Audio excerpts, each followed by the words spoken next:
Magandang araw mga kababayan, narito na ang pinakabagong ulat sa lagay ng panahon ngayong araw, January 14, 2026, Wednesday. Anumang oras magiging bagyo na ang binabantayan nating sistema sa may timog silangan ng bansa. Alamin natin ang pagbabago sa lakas at direksyon nito. Para naman lagi kang updated sa lagay ng panahon, i-click mo lang ang subscribe button. Kaninang madaling araw ang low pressure area o LPA ay tinatayang nasa may silangan ng Davao City, humigit kumulang 775 kilometers ang layo, kasabay nito umiiral ang northeast monsoon o amihan na nakakaapekto sa northern Luzon, habang ang easterlies at ang localized thunderstorms ang nagdadala ng mainit, ngunit maalinsangang hangin at paminsan-minsang buhos ng ulan sa iba pang bahagi ng bansa. Sa Eastern Visayas, Davao Region, Caraga, Camiguin, Misamis Oriental at Bukidnon, asahan ang maulap na kalangitan na may scattered rains at thunderstorms. Ang buntot ng LPA ang dahilan kaya madalas ang pagbuo ng makakapal na ulap-ulan lalo na kapag uminit ang ibabaw bandang tanghali at may sapat na halumigmig na hinihigop ng sirkulasyon. Posibleng magkaroon ng sunod-sunod na bugso na may kasamang thunderstorm at biglang paglakas ng hangin sa oras ng pagbuhos. Sa ganitong sitwasyon, maaaring magkaroon ng biglaang pagbaha at pagguho ng lupa dahil sa katamtaman hanggang paminsan-minsang malalakas na ulan. Para sa Cagayan, Isabela at Aurora, makararanas ng maulap na kalangitan na may patuloy na pag-ulan. Epekto pa rin ito ng amihan, kaya ang karakter ng ulan ay nakakalat, ngunit posibleng magtagal sa isang lugar, lalo na sa mga coastal area na kaharap sa Pacific. Bagamat sinasabing light to moderate, maaari pa ring lumakas sa ilang oras depende sa bugso ng hangin at sa banggaan ng malamig na hangin at mainit na easterlies. Kaya nasa forecast ang posibilidad ng flash floods o landslides kapag tumatama ang mga biglaang mas malalakas na buhos kahit nagsimula lamang sa mahihinang ambon sa umaga. Para naman sa Cordillera Administrative Region at nalalabing bahagi ng Cagayan Valley, maulap na langit na may light rains ang aasahan. Ito pa rin ay epekto ng northeast monsoon. Sa ganitong setup, kadalasang nagsisimula ang mga patak ng ulan ng banayad sa madaling araw, humuhupa bandang tanghali at maaaring bumalik sa gabi bilang manipis na ulan o ambon. Walang malaking impact, kaya inaasahan ang kadalasang wet roads at malamig ang simoy, ngunit hindi kasing tindi ng ulan sa mga lugar na nasa mismong landas ng trough ng low pressure system. Sa Ilocos Region at nalalabing bahagi ng Central Luzon, partly cloudy hanggang cloudy na langit na may isolated light rains. Epekto pa rin ito ng amihan kaya maaari kayong makaranas ng mahihinang ambon lalo na kung dadaan ang low cloud bands mula dagat. No significant impact kaya hindi inaasahang magdadala ito ng seryosong abala maliban sa panandali ang dulas ng kalsada kapag may ambon. Sa Metro Manila at nalalabing bahagi ng Luzon, partly cloudy hanggang cloudy na langit na may mga isolated rain showers o thunderstorms, dulot ng easterlies. Kapag tumama ang isang malakas na thunderstorm, maaari nitong ibuhos ang malakas na ulan sa loob ng maikling oras, kaya may posibilidad ng flash floods at landslides sa ilalim ng severe thunderstorms. Para sa natitirang bahagi ng bansa, partly cloudy hanggang cloudy na langit na may isolated rain showers o thunderstorms pa rin, dulot naman ito ng localized thunderstorms. Ito ang mga thunderstorm na umiiral sa maliit na sakop lamang, kadalasan ay short-lived, ngunit may potensyal na malakas kung sapat ang init at halumigmig. Sa lagay naman ng hangin at karagatan sa northern Luzon at silangang bahagi ng central Luzon, southern Luzon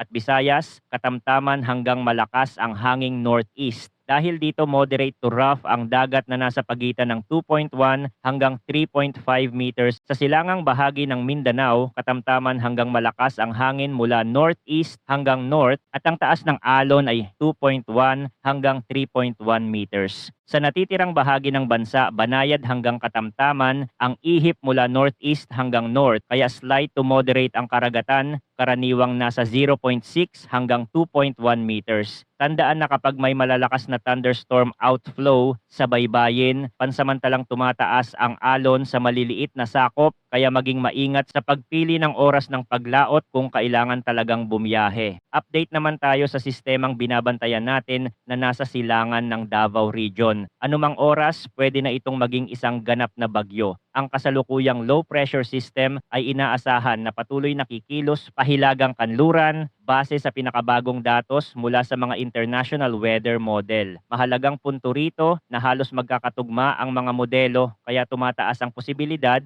na ang core o mata ng bagyo ay hindi maglandfall sa kalupaan. Subalit hindi ibig sabihin nito ay wala ng epekto sa lupa. Malinaw na mararamdaman pa rin ang malalakas na ulan at ihip ng hangin sa mga lugar na nasa Pacific side, partikular ang Caraga, Eastern Visayas at ang Bicol Corridor dahil mahahagip ng outer rain bands kahit hindi tumama ang mismong core sa coastal area. Gayunman, nananatili ang mga lugar na ito na nasa loob ng cone of uncertainty, posible pa ring magbago ang forecast track. May mga modelo ring nagpapakita ng landfall scenario sa Eastern Visayas at Bicol area, kaya hindi ito dapat na balewalain. Sa track forecast, ang sistema ay lalapit pahilagang kanluran at sa kalilihis. Maliit na pagbabago lang sa posisyon ng subtropical ridge o sa lakas ng amihan ay pwedeng magtulak sa sentro ng mas malapit sa coastal area at doon nagbabago ang antas ng epekto. Tandaan na hindi hangin ang pangunahing nakakapinsala kundi ang malalakas na buhos ng ulan. Ang spiral rain bands ay kayang maghatid ng tuloy-tuloy na ulan sa isang makitid na lugar ng maraming oras. Dito karaniwang nagmumula ang flash floods at mga rain-induced landslides, lalo na kapag basa na ang lupa sa mga nagdaang araw.